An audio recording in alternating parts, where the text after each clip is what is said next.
Edivaldo Franco, o semeador, porta-voz do mundo espiritual. Bem, amigos, hoje estamos aqui gravando nosso programa num clima um pouco de luto, né?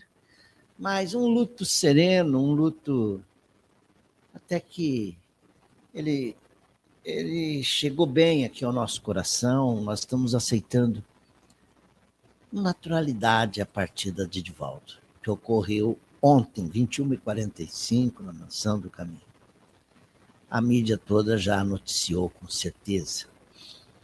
Eu sinto assim uma brisa de saudade batendo aqui no coração, na família espírita, na família universal, porque Edivaldo é um cidadão do mundo, já não era um cidadão só nosso. Os seus livros tinham sido já traduzidos em 17 idiomas, ele visitou 5 continentes, mais de 13 mil palestras no mundo, se eu não estiver errado, só no Brasil, por alguns milhares, né? Alguns milhares. Em São Paulo, a gente tinha dados aí de que ele já tinha vindo ao estado de São Paulo pelo menos 1.168 vezes, isso em 2017. Ele continuou vindo, quer dizer, são números que não param de ser atualizados, mas o que importa é que o mundo compreende quando uma alma nobre se levanta da terra para o céu. O mundo entende. Ontem, o ex-presidente do Uruguai, José Maria Mujica, né? O Pepe, José Mujica, ou simplesmente o Pepe, que também foi uma existência nobre, que foi nobilitada por ações no bem, dando aquela mensagem de simplicidade, de benevolência para com todos, trabalhando pela paz, pacificando corações, em vez da briga, em vez da discórdia, levando o bem. Vamos ouvir um pouco de Edivaldo nessa canção que nós fizemos para ele, que isso pouco importa que eu tenha sido autor, o que importa é que hoje nos ajuda a render um preito de gratidão a Edivaldo, né? Vamos lá.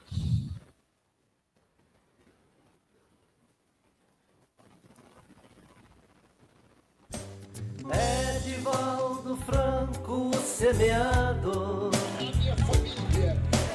porta-voz do mundo espiritual, restaurando o evangelho do Senhor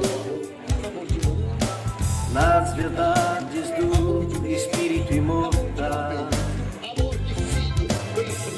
Edivaldo também grande benfeitor,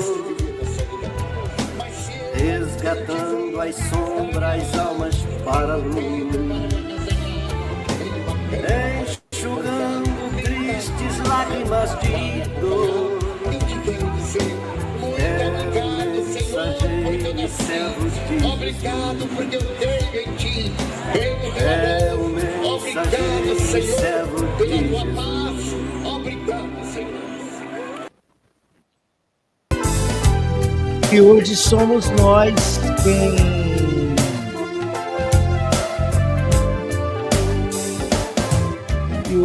nós quem dizemos obrigado, Senhor Edivaldo. Ele sempre encerrava suas palestras com esse poema de gratidão de Amélia Rodrigues, né? Que é um poema mesmo de gratidão a Deus por tudo. Se eu não tiver nenhum cão para me acompanhar, né? Mesmo assim eu direi obrigado, Senhor.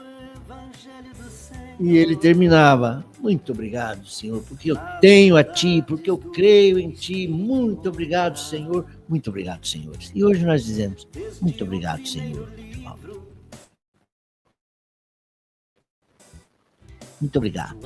Estamos recebendo aqui muitas mensagens no celular. É curioso que as pessoas agora começam a nos procurar, né? Dizer, olha, meus sentimentos. Porque vê que Divaldo, ao partir, deixa um vácuo nas pessoas simpatizantes do espiritismo, simplesmente, ou simplesmente aqueles que são os seus beneficiados lá da Mansão do Caminho, né? Milhares e milhares de famílias que se alimentaram ali na Mansão do Caminho, crianças estudando ali na Escola Jesus Cristo, na manjedoura, lá na creche, mulheres que foram fazer parto lá na casa do parto que ele havia criado recentemente. Quantas crianças descartadas em caixa de papelão, em caixa de sapato, não foram recolhidas e entregues na Mansão do Caminho. E Divaldo registrou-as no seu nome. Às vezes, Divaldo e Alta de Souza, né? Ele contava isso com muito humor, que ele era pai, às vezes, no mesmo ano, 2 vezes, 3 vezes, e o juiz lá do cartório ficava assim meio intrigado, mas como pode? O homem, a criança pode não conhecer o pai, mas não conhecer a mãe. Então, o Divaldo, ele ainda vai estar conosco muito tempo. Porque a sua obra é perene, né? Os livros estão aí, os vídeos estão aí, os documentos estão aí, a obra Mansão do Caminho, que começou antes numa casa, num bairro chamado Calçada, depois foi para o Pau da Lina, cresceu tanto. Os artistas já se manifestaram hoje pela rede, Ivete Sangalo, Carlinhos Brown, daqui a pouco outros virão, Nando Cordel. Eu já vi também menções aí de autoridades locais. A Federação Espírita do Paraná também já publicou coisas bonitas. Hoje nós estamos dodói. Estamos dodói do coração. É um vácuo, né? É um vácuo.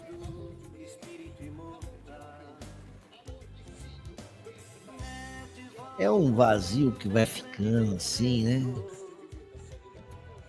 E a gente, ai meu Deus do céu, nós estamos órfãos? De certa forma.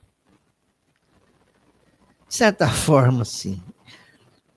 É uma forma, talvez, metafórica, né? A gente quer dizer que um pedaço de nós vai, porque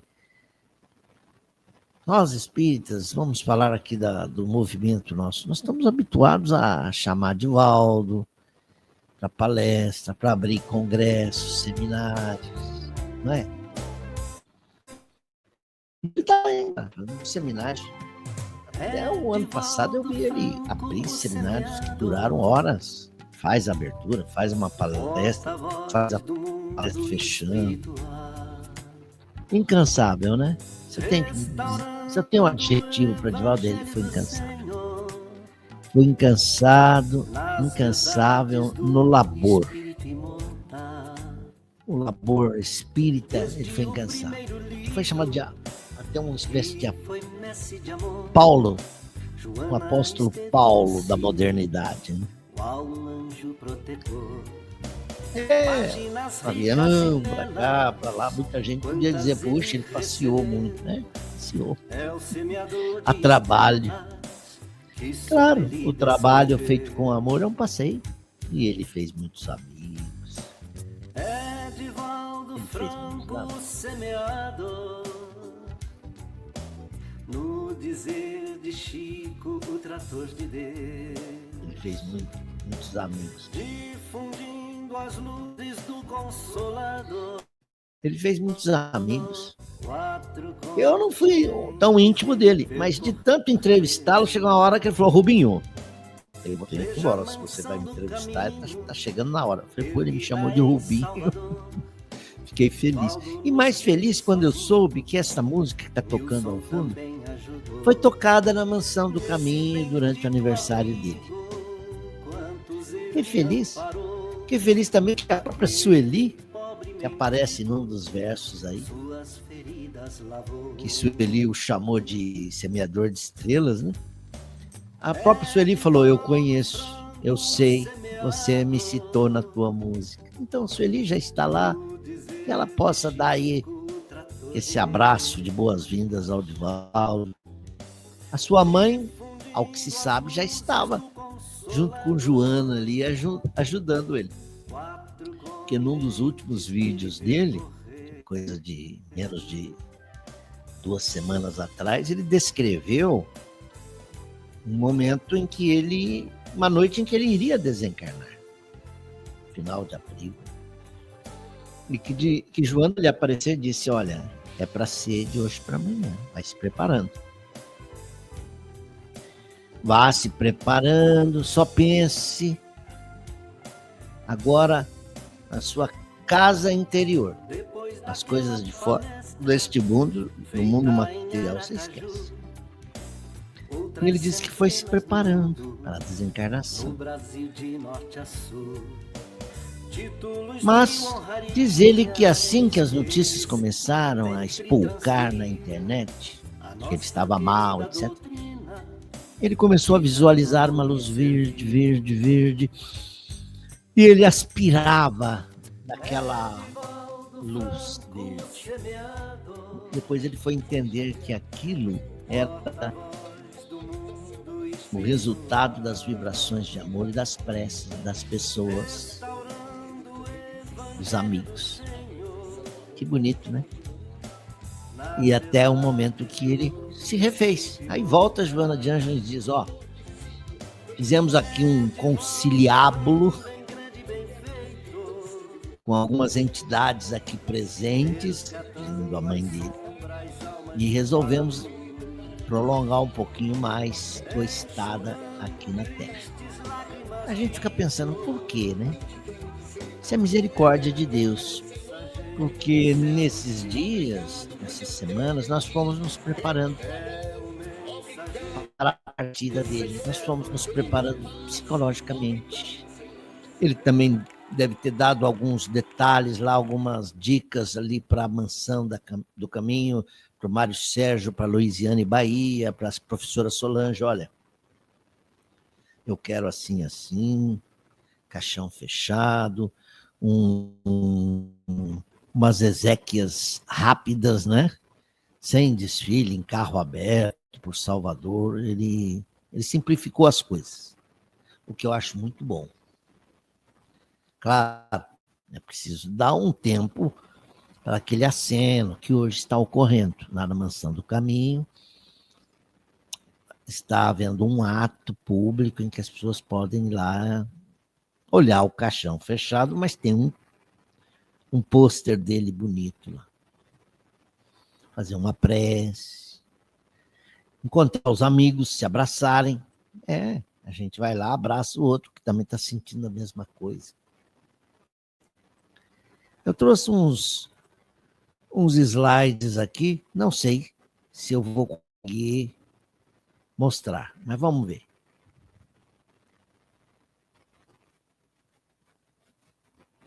Não vou conseguir mostrar. Com uns probleminhas de internet, então fica na musiquinha aí. Espero que vocês não se chateiem com a música. Restaurando o Evangelho do Senhor nas verdades do Espírito imortal. Desde o primeiro livro que foi Divaldo conta seu primeiro livro, Foi Mestre de Amor, mas também fala da sua primeira palestra, né, em Aracaju. quantas ele recebeu. Em Aracaju, É o semeador de Divaldo estrelas. tinha um artigo de Humberto Campos numa revista. Ele falou: com esse artigo aqui, lá na hora eu, É Divaldo, ainda mais que Humberto de Campos semeador, havia aparecido para ele também. no dizer Ele foi hiper confiante. Chegou na hora, cadê Humberto de Campos? E cadê o texto? Estava tão bem memorizado. Quase que ele sentou e disse: não vai falar nada não, senhor Divaldo? O mentor não veio. É uma das piadas. Piadas que a gente gostava de ouvir do Divaldo, né?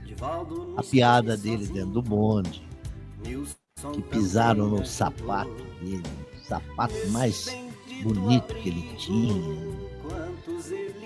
de camurça. No bonde, o homem pisa, ele fala: "Senhor, tirar a sua pata em cima do meu pé."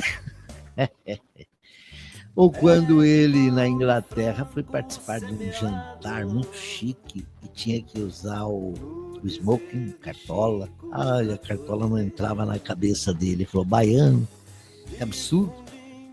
Mas no meio de tantas histórias assim, bem-humoradas, ele também contou histórias muito dramáticas. Quando ele foi chamado por portaria na Mansão do Caminho, que havia uma caixa de sapato e uma criança ali, né? A criança estava bem esquálida.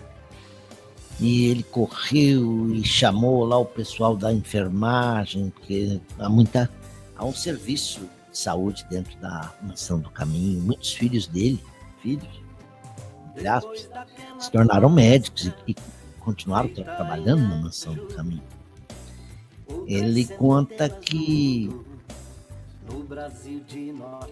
eles embebiam algodão na água e passavam nos lábios da criança.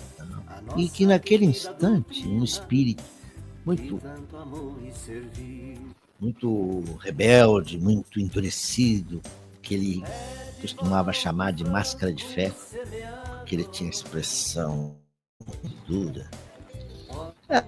Era um adversário de Divaldo ao longo da existência. Ele falou: você vai cuidar dessa criança? Ele falou: vou cuidar dessa criança. Bom, então se você cuidar dessa criança, eu tenho que lhe dar um crédito. Sim, eu vou amar, como eu amei as crianças todas que chegaram nas minhas mãos, aos meus cuidados. Pois então, eu vou dar uma trégua a você. Essa mulher, essa criança é minha mãe. Essa criança foi minha mãe, está reencarnando, está retornando. E assim foi.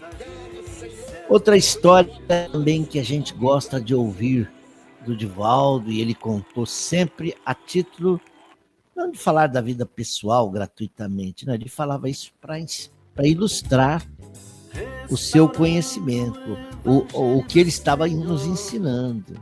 Ele era um exemplo vivo, um testemunho muito importante das coisas que ele estava pregando. Ele estava falando da reencarnação, estava falando do suplício, o martírio dos suicidas, por exemplo. Falando do martírio dos suicidas, ele...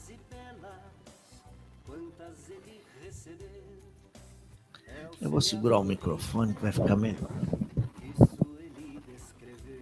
E o som vai ficar mais direto.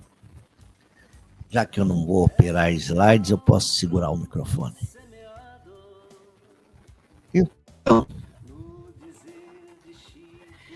ele, ao contar da Nair, sua irmã, que gostava muito do Di, o Di era pequenininho, a Nair era aquela irmã carinhosa, né? Mais velha que ele, inclusive já era uma moça, e depois ela se casa, ela vai morar em Ilhéus, no sul da Bahia. Divaldo está lá com a mãe dele, em Feira de Santana, chega um telegrama dando conta da morte de Nair. Então avisa a família, tome as providências. Nair suicidou-se. Um choque para a mãe, dona Ana, não é? E para o Divaldo também, que leu o telegrama para a mãe. Depois eles vão procurar lá ajuda na igreja local e veem que há uma discordância, né? A igreja via o suicídio com outros olhos, então não tinha missa para o suicida.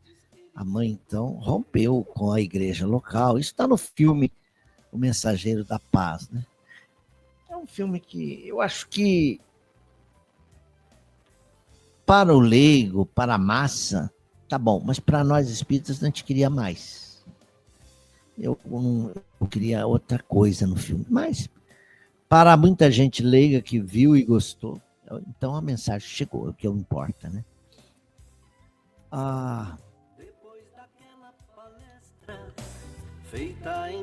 Ele conta a história de Nair. Todas as vezes ele conta como é que a irmã dele, por conta do adultério do marido, se sentiu tão humilhada que foi tentar ir à forra com a sua rival. Depois se sentiu mais humilhada ainda, tomou veneno. Junto com caldo de cana, se não me engano, tomou um veneno. E afetou todo o aparelho digestivo, do corpo e do corpo espiritual. Reencarna com a problemática do esôfago, com o lábio leporino, se não me engano. E na Mansão do Caminho, o espírito de Nair reencarnado, ali na Bahia mesmo, vai parar na Mansão do Caminho.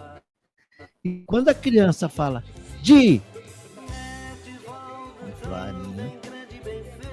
minha irmã Nair, só ela me chamava assim. Depois tio Di. Então Nair é uma prova provada, a reencarnação e de tudo que a doutrina nos ensina a respeito. Gente, eu paro por aqui.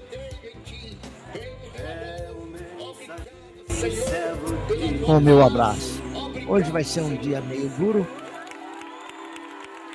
mas nós vamos superar.